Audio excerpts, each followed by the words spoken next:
Hello GBC viewers, welcome back. It is Thursday, so you're watching the Bad Gay. This week our topic is split ends, and what I wanted to talk... Huh?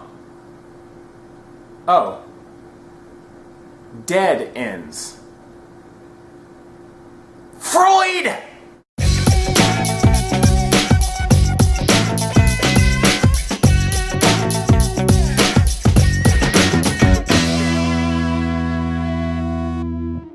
We're talking about dead ends, and before I get into my opinion on them, I want to reference Tales of the City, which is a book series by Armistead Maupin. He wrote them serially for a newspaper in San Francisco. It's about a group of friends, some gay, some straight, and how they get through life. Now, one of my favorite characters is Mouse, and his best friend is Mona. And Mona has a theory, and she says that you can have a hot job, a hot place to live, and a hot lover, but you cannot have all three at the same time. And it's funny because the longer I've been living, the more I found that to be true. Usually one of those things is always gonna suck. But hey, at least you have the other two. So let's talk about dead ends. Dead ends vocationally, dead ends with work. You know what, if you don't like your job, leave it. I know, the answer seems overly simplistic, but I can tell you I've done it more than once. What you have to do to make a dead-end job transition work is, number one, be willing to make the change. If you're not willing to make the change, if things aren't bad enough to make you want to leave, then stay where you are. But don't whine about it. But if you do want to make the change, the first thing you need to do is make sure that you can. Especially in the economy right now, are you financially stable enough to be able to be out of work while you look for a new job? Or maybe you're lucky enough that you've already found that new job that you want to transition to. Can you do that? Don't burn any bridges. Leave everything on a nice professional note. But if you're unhappy, look, you only get one life, so you may as well go ahead and make the most of it. Don't waste any time. Make the change. You can do it. I've done it more than once. I'm about to do it again.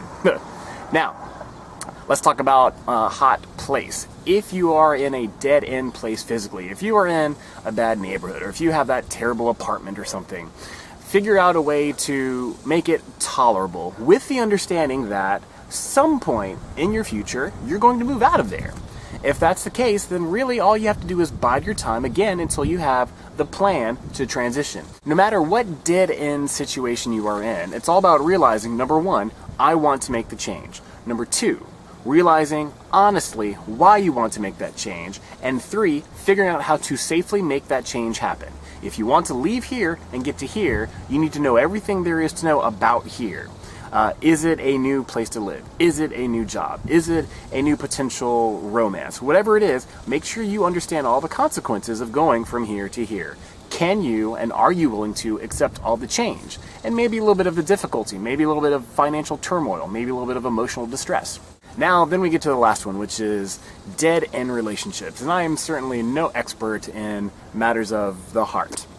But I would say this, if you are not happy in the relationship that you are in, number one, you need to be honest and upfront and tell your partner. If you are keeping secrets from your partner, it's probably contributing to the unhappiness that you and perhaps they are feeling. So again, be upfront. Be honest. Understanding why you are unhappy with where you are, understanding why you feel like you are at a dead end with no other options is the most crucial thing. If you can understand why you are unhappy, then you can work towards fixing it.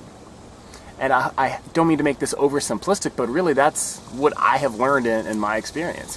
If you're stuck, figure out how, figure out why, figure out what you need, figure out how to get there, make it happen. And realize it might not happen as quickly as you like, so be willing to put up with things the way they are as you transition from one place to another.